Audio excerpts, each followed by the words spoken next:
alo angota apo lo halo ita o ngofo pe mo ia o ngofo pe ke te alki uta o ai mate ki foi maneo ka tap ke te alki uta ho ko ta fononga ko ni ho fa val hoko ko me kai pe ho to family be mo ki ke to ko ni ka ki ka ngofo pe ai ko o me ko na fa ata pe mo ia ke ta lockdown ho fa mui Malo koe ki tata ki te he ngā he ui ka ko tui ko whainga maari lele e ki te whakalele ngā mea ki ka kai whanua ku o ku whaongo mai toko taha toa ki ngā hitari me te motoro.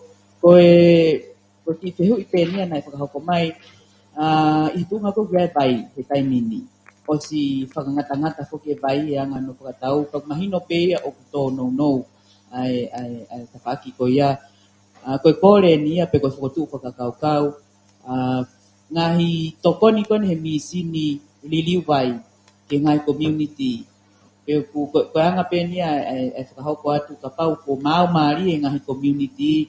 Kau pehe ko pe unga ngahi misini ka tingau tolu. Koe haha ha whakakaukau ka pau e tuku mai ki he ngahi pisinisi kou nau ngahi vai ke nau whakatau e misini. E tokoni ki he hono whatupu e vai ki kakai koni oi whanua. Pamahal koe hui whakao si pe kata. Na ko taim koko tau tala noe he contact tracing.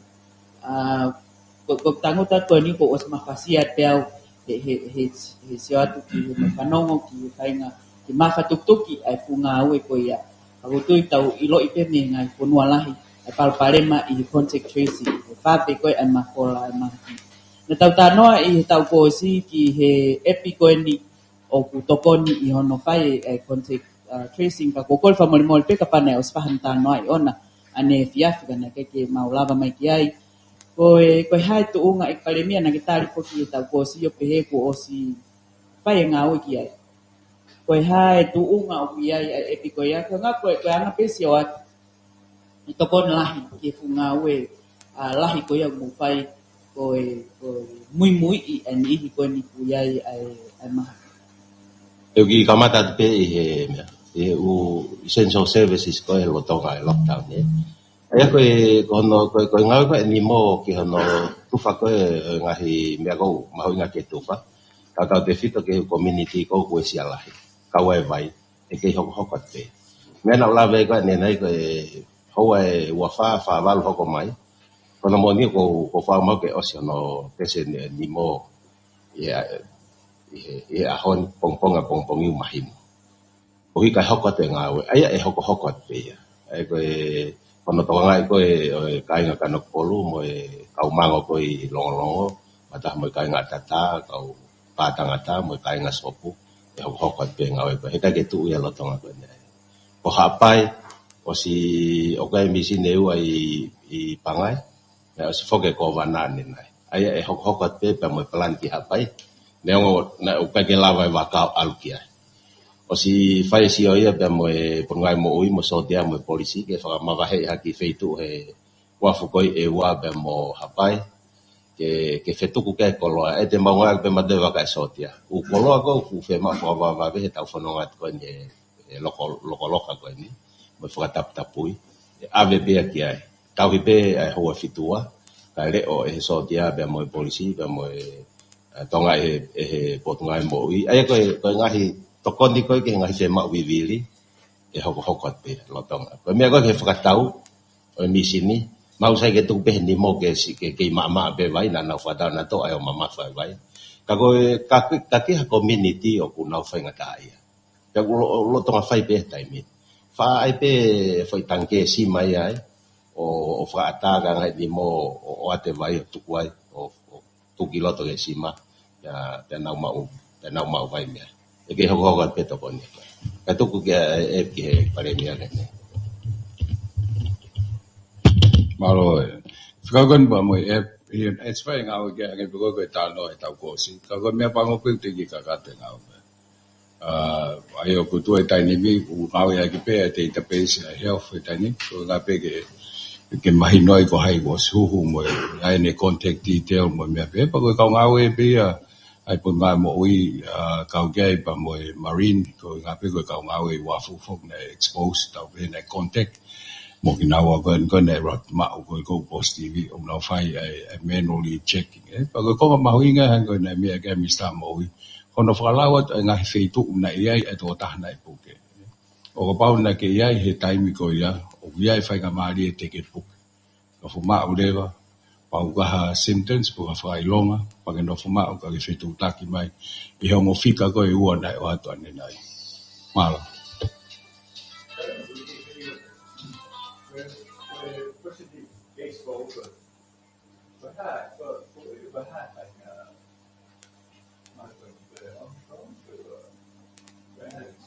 Alo bis na estale pe vane a fiu ki ke ma ta to ke pa pi ke ta lava tesi pe ko hai variant ni ai finga i ke ave he poni e vaka tokoni o ku ha ke nga ke fai tesi pe mahino pe ko ha ai variant ni ai ko fito to lu ha ke ko me vista ko hoa pe mo ngo na ngo le kai ua ai fito to lu fo o ko ni ke to wa ane a fi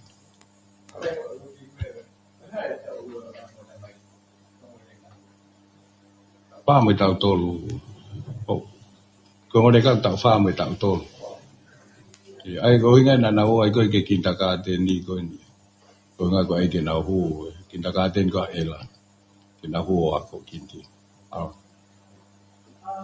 ke ma fa ku a o ma ko ya just ko vi ko ta ma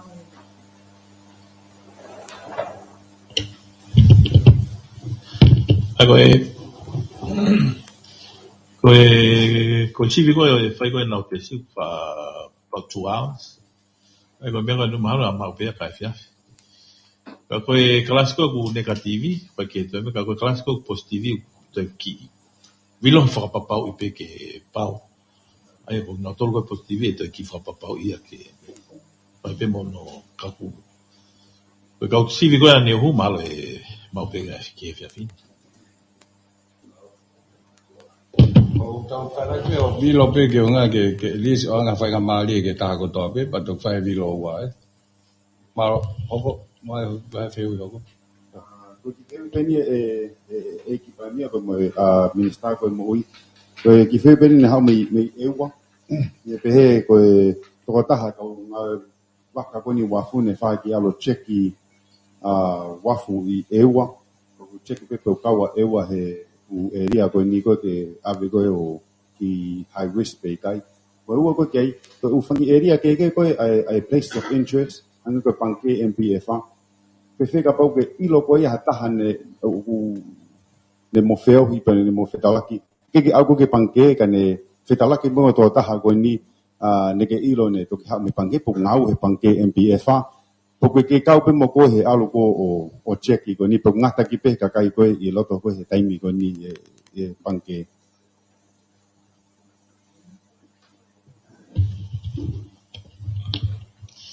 alo si lo pe ko la tali ko ki ai ko ko be ki feitu ko ni no fo mau yapi a pau te ke to yo ya ha symptoms ko fa i longa puke pe ta ke fika ko na o atu e to konya alo whakaka mo feu i hoko ko koren ke pirikatia ke kata ko lau mai ai tu ni ko ni ke kamata ko ni he ono ana ko na tu fa tai kopi ka mo ta na ke mo feu i ka to hoko mai ai tu ke fa mali ko ni ke pirikatia ke ne fa hoko atu ai tohi tu ni ko ni fika pa mo tau lockdown ni malo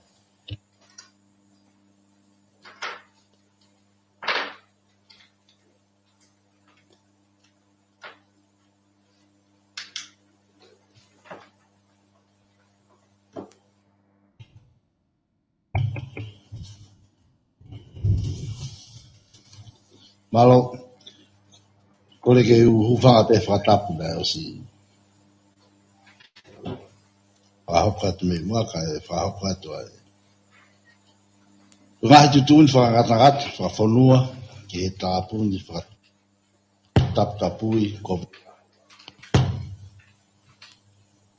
I hono ngā we aki o ngahi mawhai ko whaki he kuptau fit mo tau hiwa o lao, ki hone pule o ngahi mea whakawhukawha wahi fitu. Ue whakamamawhai a hano tāri o e whakaha kua whakahoko he kautaha maui a maamani he kau aki me COVID tahi wā. Ko mahaki o mafola whakamamani nahi pe au kei whakalalahi. Pi ko e ngahi tutun whakataha o hatuunga whatu tāmaki ki he moui. COVID tahi wā wanoa. Tontonu, tukukehe, katoe tāna ki atu ki ai, ku taha ono fitu e lao ki he moui ai kakai. Mo e whakaha, wa mahak whanongonong whatu tāmaki, i aho tātaha maase o wanoa. Mo e ngā ue ke tā ofi, mo whasisi, a mafola a COVID tahi wā, i loto i he pureanga o tonga. Ko si, ko whakafo'ou, ko tuunga whakafokwha, o e aho tāwhito sa anuari, wā. Ko e tī, ko nāu whakautua, i he COVID tahi wā, i loto i he pureanga o tonga, i e aho tātūsite, aho laki o Februari, wanoa o wā. Matunga i he ngahi uhinga koe di olunga. O whaawai he komision na leo e polistonga. Mo i kau o i kautau. Ai kautau fio. I hona tuunga koe ofisa whamawhai i he kup tolu ono. O e lao ki hana purei. O ngahi mea whakafokwha. A ngahi tutun koe ni. O pau ke kamata ngā oe aki a ngahi tutun koe ni. Me taimi o no e fiafi. A pulelu, a hoa o Februari, wanoa o ua. Ki ha taimi e toku whaka nongonongo atu. Ia kua pau ke toe wakai a ngahi tutun koe ni. I hoa e whaawalu ko tope. Taumua o ngahi tutun koe ni. Tuku kehe ka whie mau, ha uhinga kehe i hono tuunga. O kau ofisa whakamawhai, o kuhinga ki ataha, te hanihi ko whakamawhai o whatatau, mo kuptolono i lao ke purei, o ngahi mea whawhokwha. Mo ataha pe nihi ko whakatu i kup taha whitwhit mo taha whitwalu i lao ke moui e kakai. Ko mea whiwhitu maaki, whakarotonua e kakai, o kuhinga ki ngahi mea koe ni. Asale at misini, pe kuutai hapaases, ko i hano no mo tutongu, pe kau kia e teksi, ta tau pe tolu e wha, pasi uta paases, po e lori uta paases. Ngahi waka, i ona whakauhinga, i he kupua o e lao ke fulau waka. Ngahi waka puna, i ona whakauhinga, i he lao ke fulau aksivile. Ngahi ngawe o ku ikai ala tuku, o kuhinga ke ngahi ngawe, o kuhinga ki ai i he te pile a. Ai au tāna ki ai te pile a he tutunu koe ni. Ngahi kalap ka watonga o kuhinga ki he toko ua, ke toko lahi ange, o nau mau ai ka wā i whetu whakapule anga. Pe ki he toko ua, pe lahi ange, i he whetu whakatau ka. E ikai ngā we aki ki he pakalaf a, we pi, ki he nihi o mnof whakataha pe i he aptuf angatatau. Ngahi laisen kau maalohi. O kuhinga ki ngahi laisen koe ni aia ko fuaki i he lao ki kau maalohi tapu. Laisen whakatoa. Laisen whakatau anga kawa whakamomete. Laisen kalap. Laisen ngahi katoa anga make. Laisen ki he pā. Laisen whalekai. Mo laisen ngai kalap. O teunga malui. O kuhinga ki ha teunga aia o kau ki ai mea ngahu. Malu, o sino, holo. Mea malu i fofonga, ko maas. Ngahi kof nima, ngahi kof. Pe mea ngaue, ko ngauhi ke de whakasisi. Ai whenga maari e ke hok hapuk. Wā mamao, whakai tangata, o kuhinga ki hono tauhi e wā mamao. Mita i taha po i nima, ni a taha kehe i he taingo kotoa pe. O pau ke tapui, ai alu aki me he taimi ono e fiaf ke ono pongpong. Ko pau ke nofo whakamawahi ai taha kotoa pē I honau ngahi api. Tu kehe pē I he taumu a ke mau mai ai naunau whaitoa pe kumi ki a tokoni wha whaitoa whawawale. Whakahoko I ngahi humaru COVID-19. Tokanga I kina e whangamon manu, whakawhatapu. Tōtai pe ut tokonaki, Westapolo, mo fruit. Kia mau mea tokoni mai whamili whatau tahape. Au ke ngā ue koe me mipa ia o e kautaha whakahok ngā ue o ki kai ala tuku. O hange kono whakauhinga I te pile a. Ko pau ke ta ofi ai ngā ue ai mea te whono ngā aki whakalot whonua. Ai ka kai tu kehe ka whakngofua e ofisa pule ngā ue o pot ngā mo ui.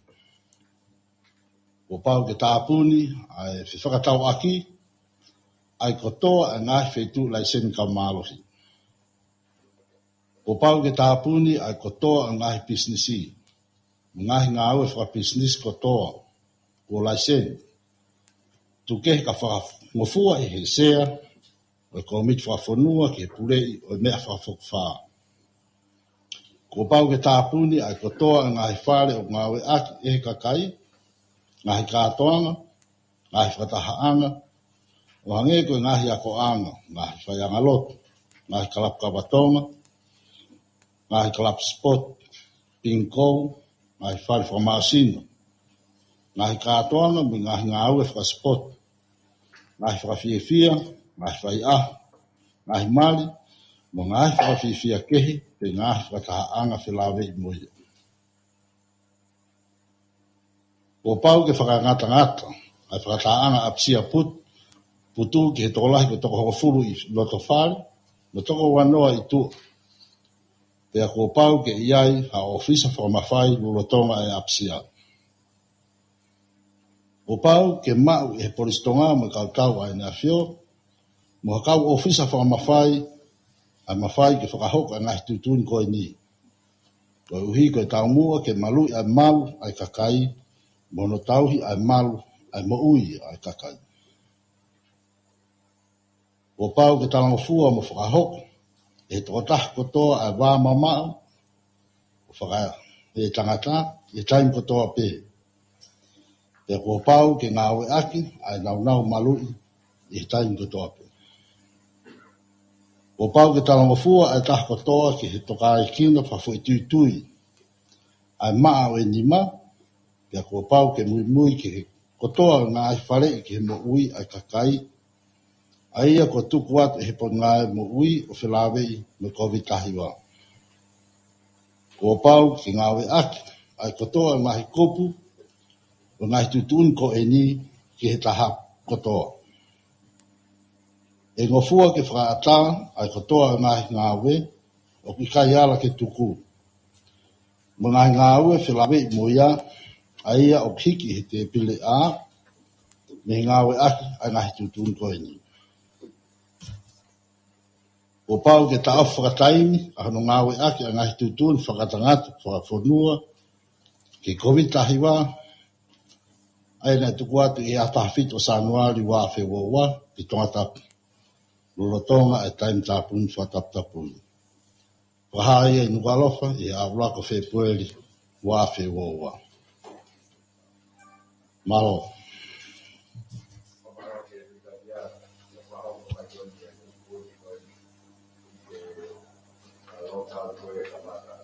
Lockdown ko e kamata ko he ono he whiawhini.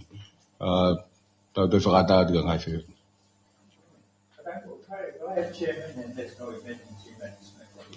Ko e tōn pare mea...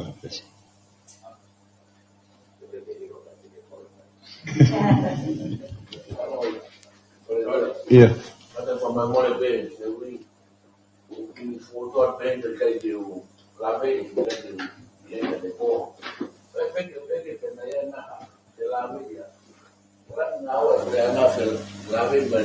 Ma tokoni ke kau ngau whapure anga ngau e private sector lawe mo e na retirement fund ke haki package ya pure ngau whata me ke tokoni ke lockdown ko no fai Kau mohono wa pe ko kore pe ku nga ku ngata me ke toilea po ko fa mo morea e fela ka ki holo lo tonga fai me ai explicatia o ta o mai ho ka nga we ke o te to fehu pe ko ha ku nga ko to i ni ai mo to fai ngongo pe ko no wa ki go fe ula ki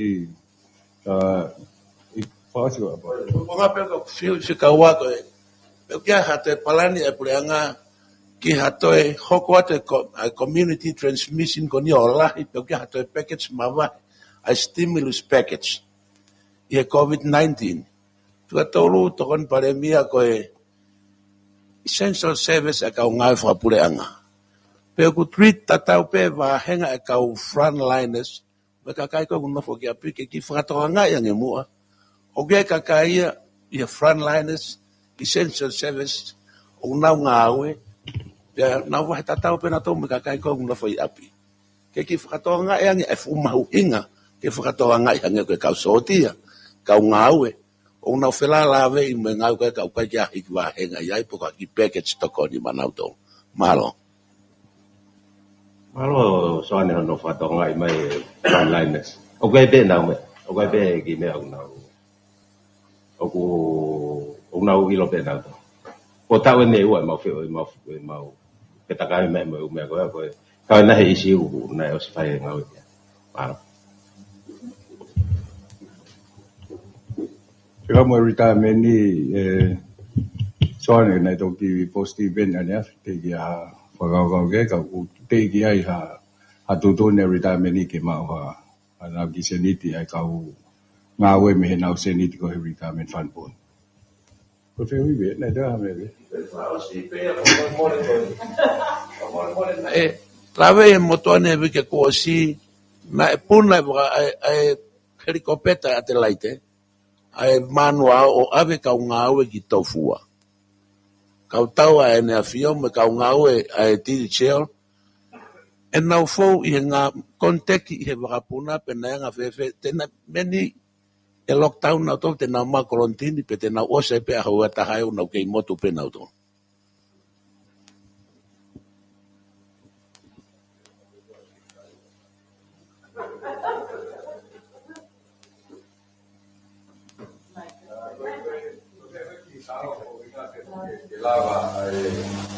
ke lava ai me gusta ki apa i wa o si pai pe ka no ke protocol ko COVID aiva ai full PPE pa ke test PCR ai pai late o PPE mo ka ngau ko ni me TTCL e pa na ave le ki na tolo tu ko ni ai o skate na Mario to CP PCR ke to test pe to o pe pag na self isolate ma e ola pa to fai de va ange pe ko ni na fai ta no ke i he ke si ko ni to ta o mai bi va o ko ni face contact ya peu ko mata ni malo mani tu ko la pe le to ke di peu ni pe pa o ke pa na ke ta mo na ke ni to pe te fu ye ke pa a to to me to ni malo ke te hu ni pa ko me to tu un ke ni to ki me ke ai pilikatia o fe ka aki pa me kupu hongo fulu o tala no ko ni ki he ka ofisa fa ma fai ko ki eke pia pe ku kau ki ai kau polisi whakakolo e whui lockdown ni hoa e whaawalu koe ni pe nau ki malolo atna tol ke ta whaaki ka e tupe ki he ka pau e whakamawhai i ki nau to koe taime ni hoku whakatape he tau mo kore nau toko ni koe tau whanongat koe ni ka pau ne o mea bea o ne whema o mea bea e pa ten whakamawhai te nau kau e pe malo pito ki tara ki mai pilikatia e pe ngai te hui pe anga fefe ai ngahi tu ko ne ngai pois whakoro ko ngā pupa o ke nau mas mo tau hie wā mamau ko ngā pia pa waha ngahi tara tutu ni ke ngai pois whakoro ke nau whanongo mai ke te whahoko ko no nau whatongia ka mata he ono he whiawhini malo pilikatia festival asal ke o kau ke kau polis pakolo o kau ye ngahi ngā au e kai ki lawa o tu. E au nau tokon ki kau ofisa whakamawhai. Ai he pēsi wa. Ka koe kore pē ke kau polisi whakolo kotoa.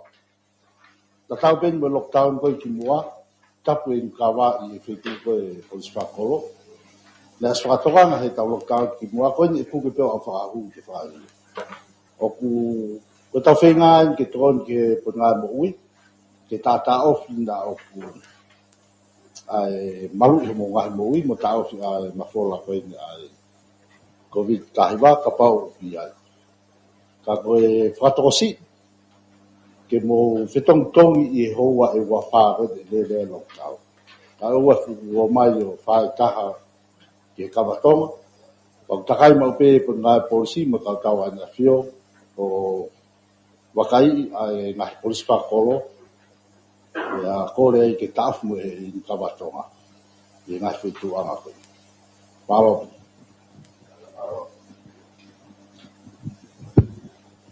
Koe ki tokone an pē i he kau polisi whakolo, kau pule polisi whakolo, e lawa ke mo pick up e mask, ka mei he ngai health center, ka pau mo ofi at ki ai, pia ka pau i kai ko mo kau whafofonga whare area. O ku os ngau e ponu au e hono tufa mai e mask e toki o at ke mau inga pia ko mo tolu te mo kau he ngau e koe ni e lockdown ni, ke malo i pe mo tolu pa mo e toi ngai kolo. Malo. Malo pe ki hiwa tu pe ke eki minista pot ngā moi. Ko o mahino pe me muri he taim ko ku whahoka koe whanki tesi COVID ko ni. Wai ka kai ni hiu nau i direct contact maha patient pa nau tesi waki nau dole pa negativi. Pa wai lewa foi incubation time ia pa e toi whakahiku lewa ai foi test whika ua pa toi test whika tolu e whakapapau e negativi ko ni. O whakahoka whingawe ko ni i tongani he testi ko ni kau contact ko ni ke hongo positive case ko ni malo.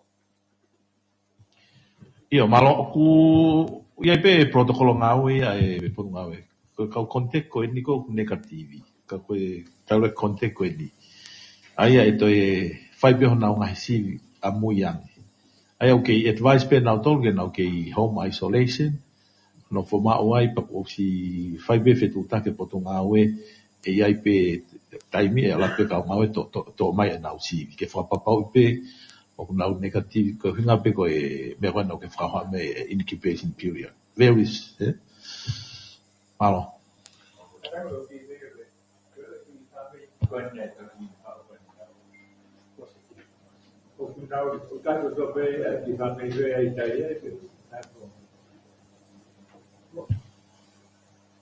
Pesi.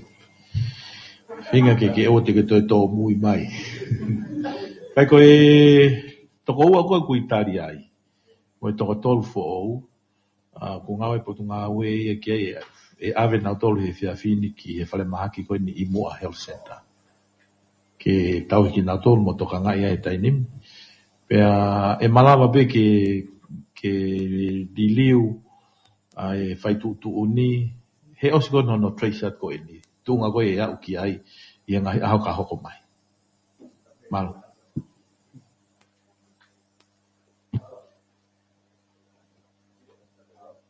Ja, Fehui.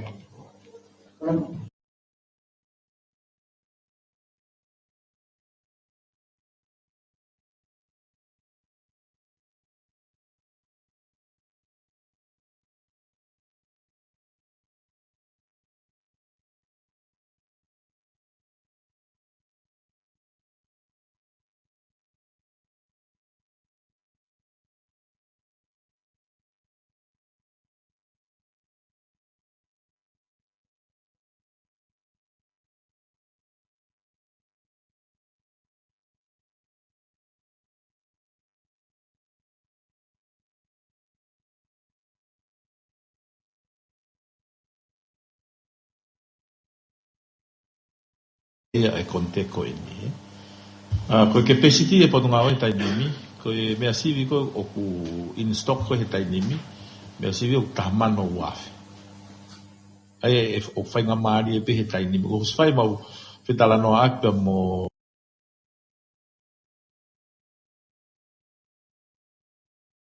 whakalahi mai. Ai mea CV. Ko e kawai rapid antigen test, ko mea lava pe he ngahi family o whai honau tesi honau ngahi api. Pau honau positive, hanga pe ko whahoha. Ko e whai mea mahu inga ke nofo ma. Home isolation provided to e sayang ka pau ke hu malu. Pe te ke CV ak pe ko ia o se ahua a tol te ke to CV al pe pa ke negativi ko.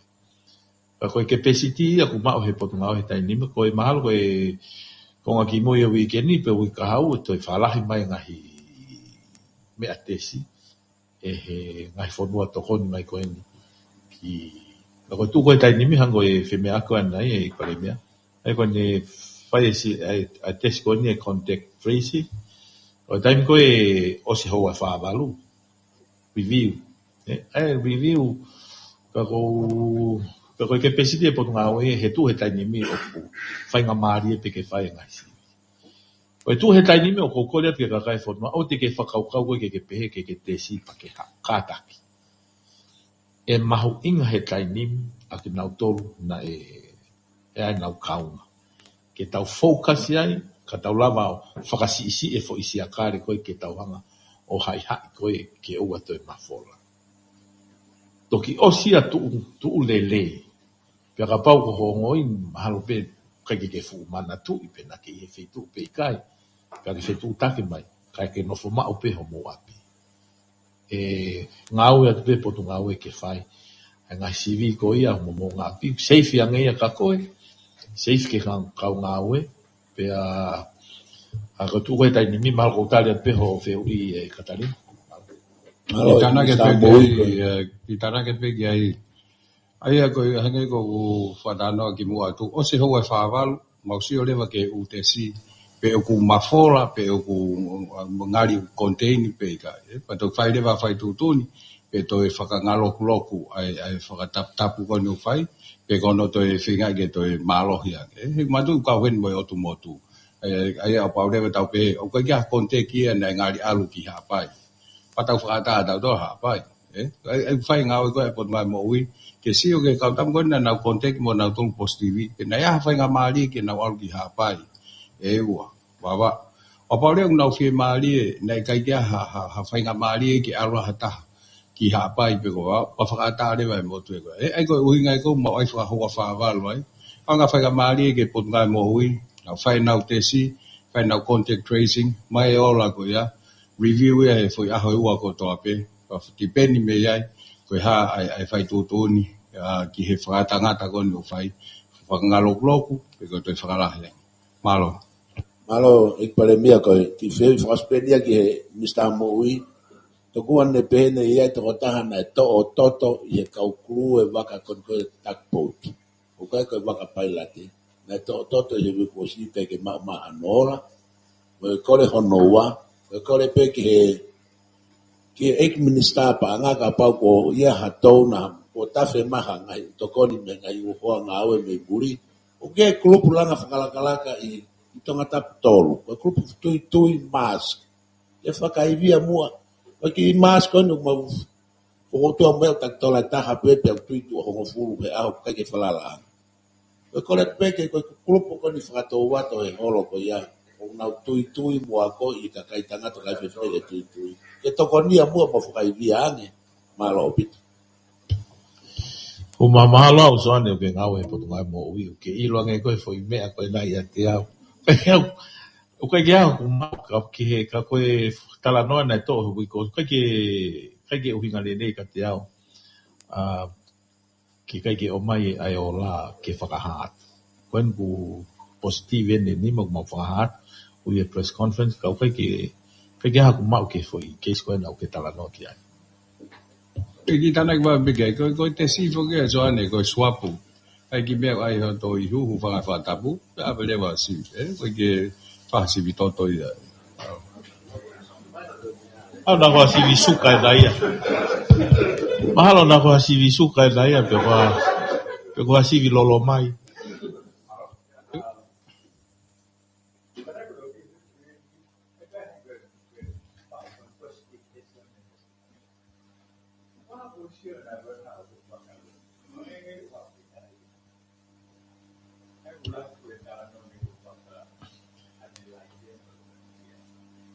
Pesco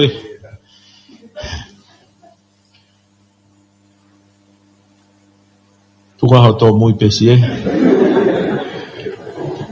ai sai pe que to famahino pe ko kanga fa ha nai ko ngahi wakatau ka ke ngata pe na si PCR la ko panau mawahe ko ia na capacity na do ke na fai si whaka aho ai rapid antigen test agora ne mau mai ko ia na report mai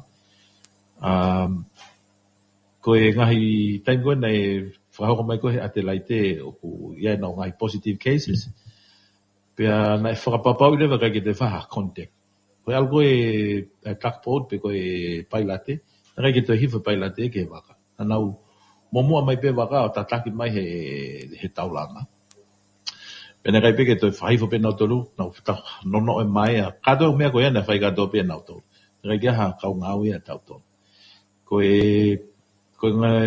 positive cases ko ne wa me he waf kun salo te ka ko no trace ko ke ma pe ko fe tu pe ko waka fe o te ke lava he tai ni mi o fai o ko si ia ngahi lisi ngahi waka na tau mai o fai le vai whengawa ki fai tala noa. Whatoka ngai, nau si PCR la pe nau tolu he nau mawahe koe me he taulanga koia, pe au mai. Ke whahawhetu utak, pe ko tai koe na nau whoki ai, nai hatahe a nau tonu, nai positivi. O hange pe koe ngahi, hange koe ate laite, nai mawahe u negatipa, nau tau sivi koe i waka, o positivi leo. Aia koe tu koe he tai nimi, pe koe ngahi waka manua o toko ni, na nau no mai nau tolu o fai whakahifoia i wafuna. Ai koe positive case me he waf kun salote.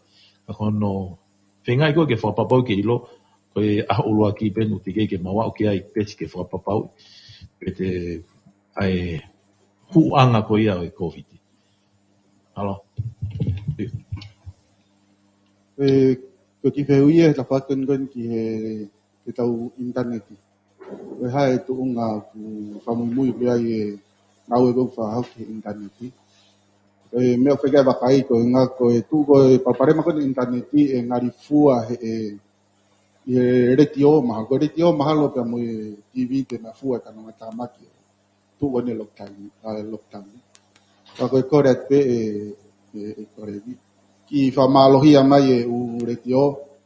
Uinga bau ke whamalohia whakalau maari e. Pea rabai tuk maha whakapaanga ken koe sai au pito i. Pei kui ka whai a kaolot. Koe na uhinga maha ko nau tolu te nau wanga o fua atu e ukawenga lahi e. O e whetu utaki. Mo whia utaki koe pia mo takai.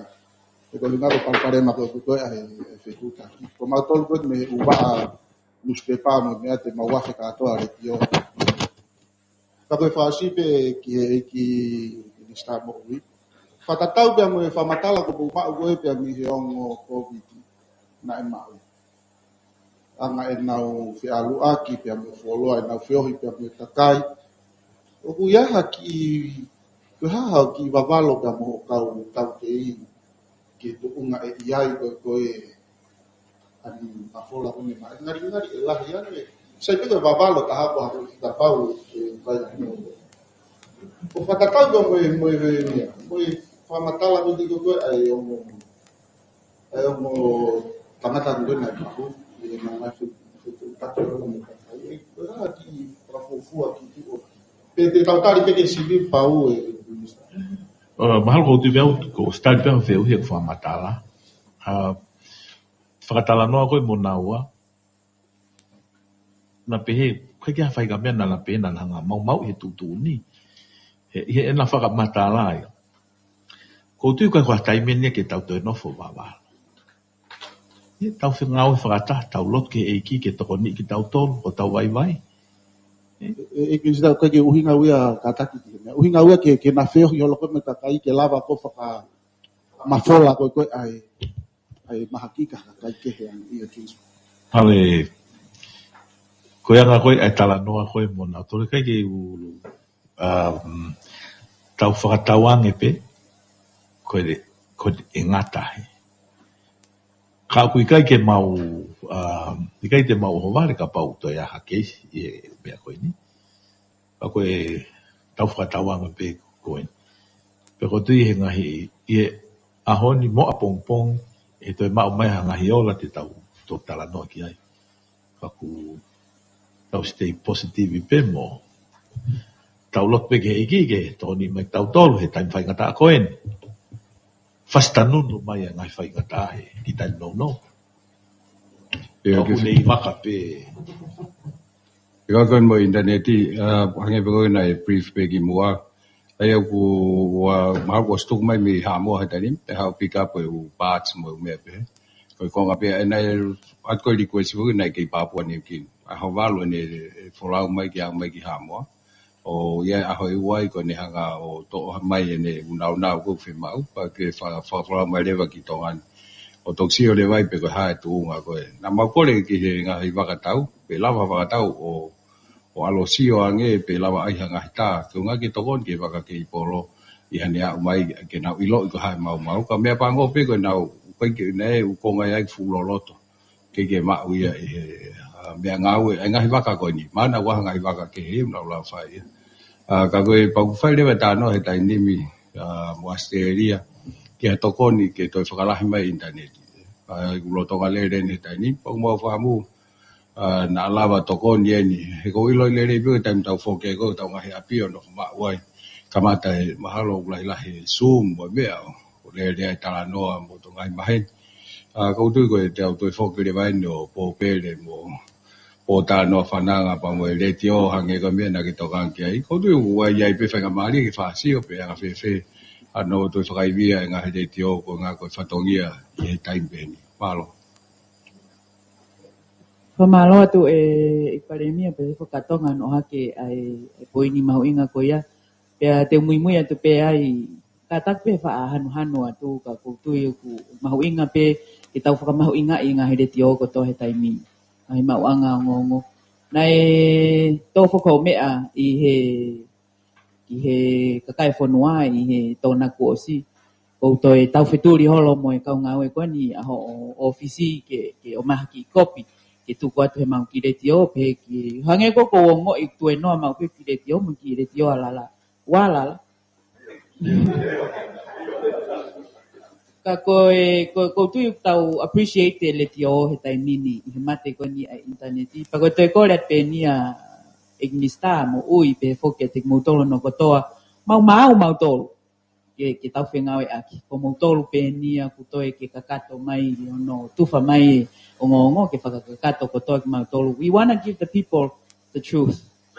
We're ready to help i he taimi whaingata ko ni ke te hokot ke whewina te tangi he ni ka ko ki whewi whakaosi pe nia ko whewi ene ko mai ke o atu o te pe foke matangalo ai tsunami he neongo ai haki kona COVID ko ka tau pe ka ki tu maha ha patokanga he taimini ko ai o tau we drop all protocols ka tau lere pe o te ai pe hamo ki po tu o te whaaki ko ia pe ko te whaaki ko ni ki he ai tutuni ko o mai ko ni ani ko ni nai lau he tangata ki pirikatia o ko tangoto whakakau i pe te whakarea fe ni ke kau whanongo kau ka whakarea atu whakauhinga o e kau ofisa o whakatatau ki he lau pure i he ha o whakauhinga o whakapuna o whakatatau ki hono whakauhinga i he lau whefolau aksivide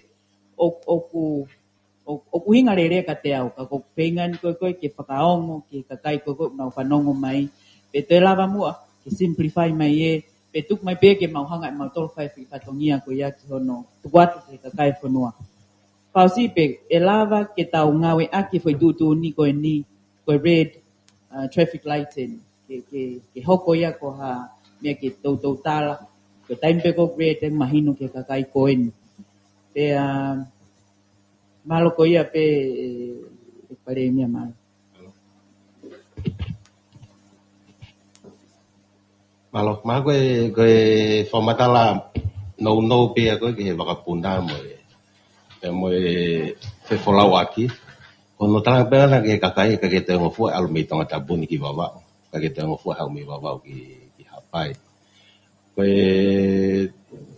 ko baka ko ne al kiniwa e talo mai me niwa ki tonga tapu ai o fa ata ke talo mai me niwa ki tonga tapu ko mahal ko no be ko no ko be u ko ala ho na ku refer ke ko u fe flau aki ko ni ko e fa ko hanga u lave ko ni nai ka pau e fe ma ha to ko ni he o pa pai pe ko e wa he fononga ko ni e fa ata pe va ka e so tia ke pa ko pe no protocol na ia ke na fa ka kato ke fa pa pe ke fa contact ke tau pe ho fitua ave ngai ko loa ka mea ko ki he ka tau ma sunam he tai mite tau le pe e ko le pe ke tau le pe ko o ma ho ngai mo ui ka ko o ku de mo me ko pe tu ni o ku ko le pe ke fai social distancing mita ta po ne ni ma te ko u api fo ki usai te no fa ta pe na to ka ko hinga pe ka pau te ala tu ha ma ta ke te me ha pa por ke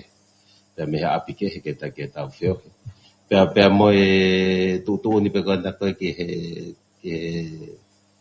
he mask pe mo social distancing ai ko me ai ko ko le pe ke tau tau pe to ma tsunami pe kai te tau le pe kai whakapoto pe o e hoko tsunami ke tau alo no whakatahai pe mau e tūtūn ko ia.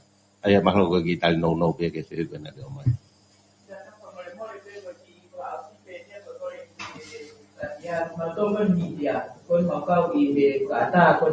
Essential services. Koe whonga koni nei tuku mai ni lockdown ko si koe mau whaitohia tupe e tuku maha mau fua parisi ase ni moa. O koe ke ilo mai ke kau polis whakolo e ko hai.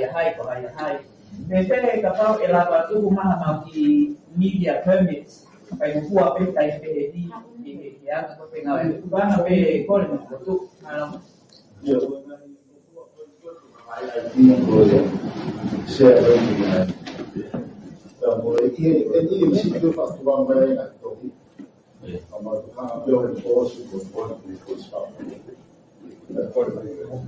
Ego pepe ki tohi kole. O mai mo hingoa, ba mo laise ni me ale ko te monga aki. Mau ko tohi whakaata e asia i te u mea kai. Koe kana uninga uia o kai puke ilo i he tahai ke whakakoningoa mea kono ID. Ka koe kua tupe na lama me kwa ki te permits. Media. Tahai, media. Na tolu ko whakaata ki te awa, mahino peso o te awa mea. Ka kuma tolu nai koe experience penia he lockdown kosi. Lahi no tau tau ki ma tolu ia e te eke ia ko hai he tohi. Ale ko ke tohi ko ia. Sai tahaka pa ya. Mo ke komanda ke indie ke dia ke tau ko ko so ngol ko. Sai mo e una loa po e fangi teke ke toko net komodo e la vele lete ya aspia ko me ke mitia ko nga ko dai ko fe ma dai pare me ke mo lava mai mo lava pe o mai ke ta conference malo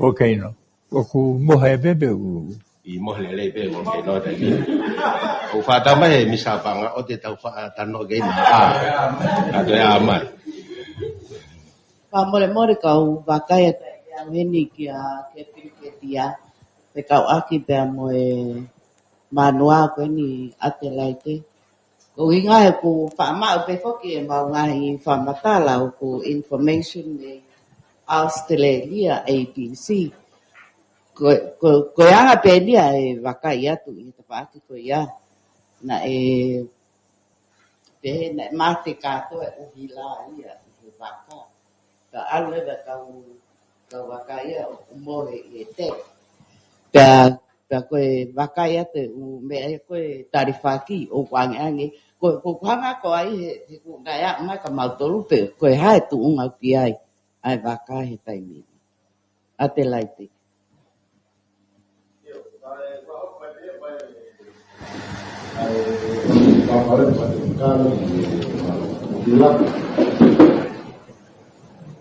mate generator po be pau lau hanga pina tonga ya ha pe ai wa puna muna wa spare part yo o ka fange pe ha motu e nyanga de no fo o ku wai fale maha ki pe no fo anga na o pe ai ya ko tai ko mate na ki fale ku ki pa na papakiu pena toi o lunga. Kaku kosi talamai lava peo ngahi. Muna matei teu ki a ngahi whatongia o tukuanga na to. Mau. Ali me ali. Ko ki toka na pe ko ki atelaite. Ko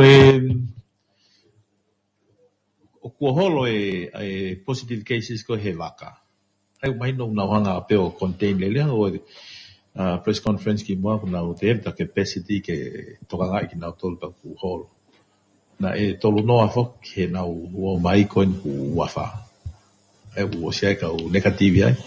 Ko ke to ai pe ke to la yang ai case ko he atelaite.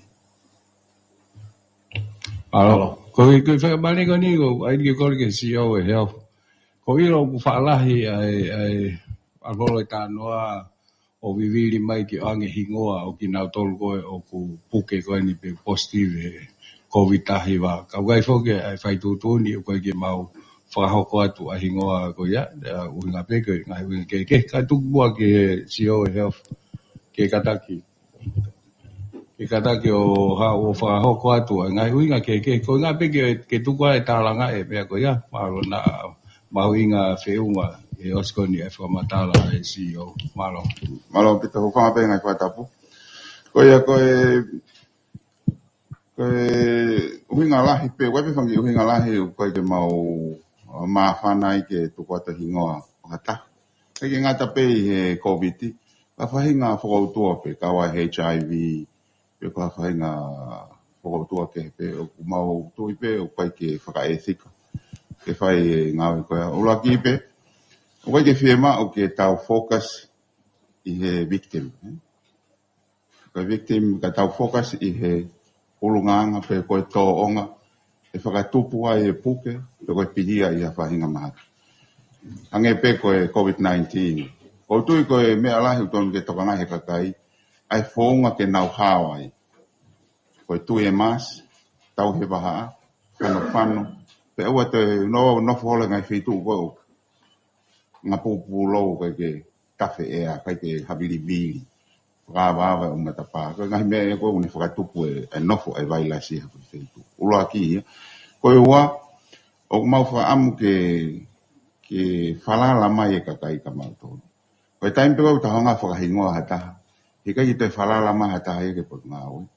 E koe mea lewa hako, ta koe ko sione e kai tala mai e ko te evita. Ta koe ne hao me kolo koe kan tala mai ko kolo koe. Aia e ose ange ia ku whaingata ia o bita timia ai public health. E taimi kau tahonga trace.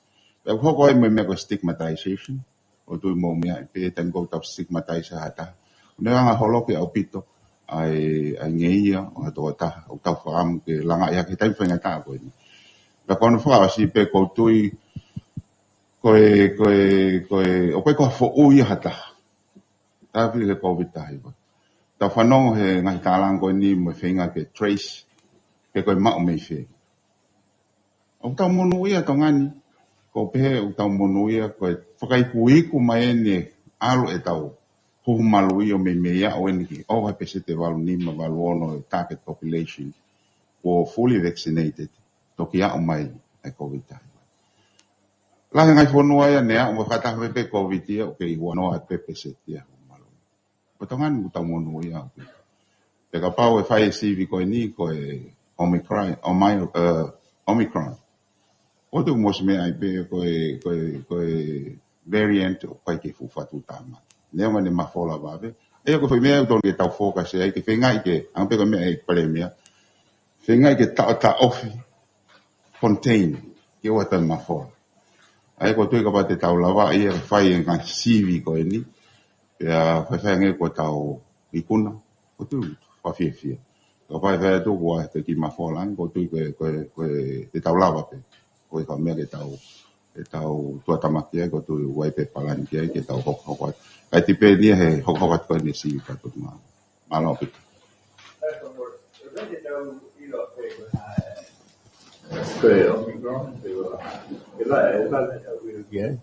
Ai koe ni mea pale mea ai koe o kai pe mahalo koe Omicron koe ngā he kūne affect ka kaina sumalu. Ka ko ave sivia ke Australia ai ku ne fa kau ave he fini pe ko pong ke fa pau I mai pe ko Omicron ko to tai mini kau treat pe ko Omicron ka le ke te fa no si Yo kata kita apalagi fetuna está moi ke ho malu I ni he tau hongo fulu ke tau taha ko ni ko wesia tau tolu tau tokanga tau tolu ki olunga ka kon ko wesia e fana wiki ia apalani fetuna ki ano ho malu I ti infel kana to ke tai mini ko Pfizer ngai vaccine ga fa ngofu fa mama lah ke ngape me tau ni ma ki olunga o te ke o ke tau gilalo tau tolu ni au puke ia pote fetuna ko to tai mini ko ne ngo puke ai ka ta puke la ka to ngai te ta ko tai mini ke fa nau o te ke ha ki fa nau ia kilalo e puke o fatutama tena ki fofono pena to mo ki tai lahi pena puke na to ka ko ngalahi na to le ko peke asa me ki to ka ke pehe ia ke nau puke lahi o to ko tole mahaki ai ko tami ko fa e ho malu ia o tau ta ke te grupo ko o lave ang ofu ai ko tau la lahi pe mo ka kai ia no mai mata ai o stava pa ke tanto lo ko ki e to ko ia a bongbong e a vesiri que Australia te que pesi o que iheni io poi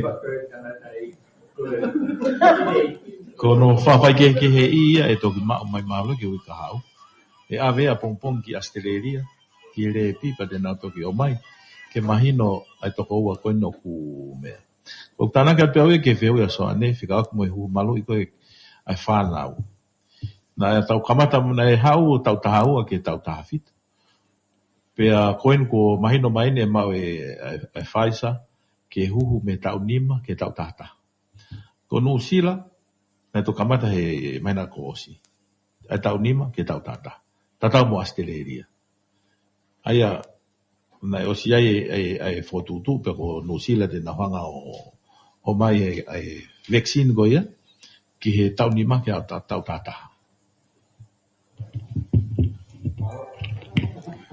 Ko e tu ko te mini kata fa ba mole pe ko te se fia mo lava fa he aho. Ik ben esta.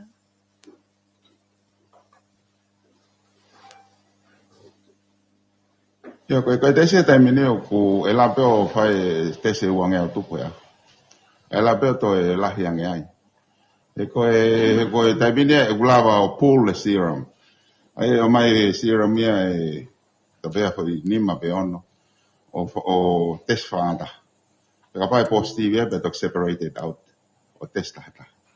I go technology you can run through quickly. When I pay money, and I for full serum minima, they see positive, but if I have a hair to ilo itama positive. Pavel. Alo, obagu kaitaha pehu I tau potano e fiafini, a tene whamalo, pa wonga tene kapneti ka mai pulenga, o ki nau tolu koe ni ngahi waa whikawaki koe ni, o mau ngāwe koe ni ki he COVID tahiwa, e mau whamalo o mau tūtai, ka mōlawa mai, o mai ngahi whehui mahui ngā koe ia, ke kaupe moia he ngahi mea, tokoni mai ka mau tolu e whahoko whatongia, au ngai whamatara koe na mo mai, o tui o ku mahui ngā pe, ke tau hoko atai pe, tau potanoa, tai tai tatau pe koe ke ngalo he pureanga ai mau whatogia koe ni kia ki nau tolu na e uesia pe na e au koe ni I he ngai tsunami koe ni I he ngai wike koe ni ko mari watu. Hange pe koe mea e ton pare mea e kai ke uesia hai ni mau whahoko whatongia ka ki nau tolu, tatau whiko ka nau tolu na o mai mei motu koe ki toa tapuni e kei whahoko pe ni mo mei te ki ho na whatongia ko no popo mo support tatau pe po fe tu na iai toga age ko na e swaho ko atu o pau o mahino waha no whakawai o ke ai fotu tu pe mo pikatia ke ia ngahi feitu pau ia ngahi motu ke ave peki ai me ali liu vai pe ko ato Hawaii o tau hia ho ai fitua ko nga pe hange pe ko ha wa ka me muri ki tonga ni pe o se ho ai fitua ko ia pe na ave fa lot fo no na to ha pai pe ko va ke ngai feitu go wai fi ma o vi vi ko ki ai o lele fa ta ha pe ai nga we ko ke ko vi ta hi va no finga ke ta off mo mahino mai ange pe ko ha ko ai fotunga o ne mafora mo nga we ko ni ku ho ka tu pe ki ngahi kolo mo ki na tol ko ia na e we sia tamaki ko ni i he tsunami pia mo mo ngafi ai ku kai ke pe ko more ai focus me ia na tol i kai u lele lo wa pe ai fa tongia ai puleanga ka uma ki na tol ko mo ngai fa ta ko hinga pe na mau inga tatau pe tuunga fatu tamaki una yai mo tuunga vulnerability o una yai i taimi whaingata ko ni pa wa toi fa malo pa pa pe to ga mo ga hi fehu i mage o tu e ata pe ka ofisa ke mo to ko ko te ta no ka o fa si o mo te te e ko fa to ga hi fo to pe ho wa ta mo ko ma pe hoko ai no ke lockdown ni i he whiawhini. Pako le dai pe gange ko me ai tau pai mea ka mai mi sa moi. Ke tau hoko dai pe whinga ai aki mo whetoni aki. Mo mahuinga ia pito ia motolo mo whatongia. Kono inform pe kono whakahoko ai whakamatala ko ni o atu ki he ke mo kau listener pe ko mo kau mui mai ko homo ngahi pepa pe ko ngahi retio. Pako whaamu ia ke tau whinga ai aki whataha o hoko at ko ni ko hinga pe mahuinga. Ke ilo he kakai e mea koko, ke ilo he kakai e ngahi whare i watu koe ni me pot ngai mo ui, ka mai ni mo, ko ngā pe koe ni e ala wesia e nau mo ui, pe lawa whakahauwhia e nau mo ui. Koe e pe ki whamalo, mo ki whamala ala pe, po whatawange pe, te mau kamata lele e tau lockdown ni, pa mau talango fua ke pirikatia, mo e kau sotia, mo e kau polisi, kau mafo ke kau polisi whakakolo, pau ka polisi wakol mo whanau mai, ange ko me a pirikatia, tuko inu kawa, pa mo mo mas, me ngahi ofisi ka whafunga wharearea, pe ko e health center o Warfield ka ki mo tolu. Ko e pe ki whamalo, mo ki whaosi e tau ki programa e whiawhinipa, ko kore e pe tau whinga ki, hōrere ato i pe ho mo ulotua mai ki tau mauiwi, ko ngā koe whaingata au tō he whanua. Malo pito. Pea koe kakatoia o e...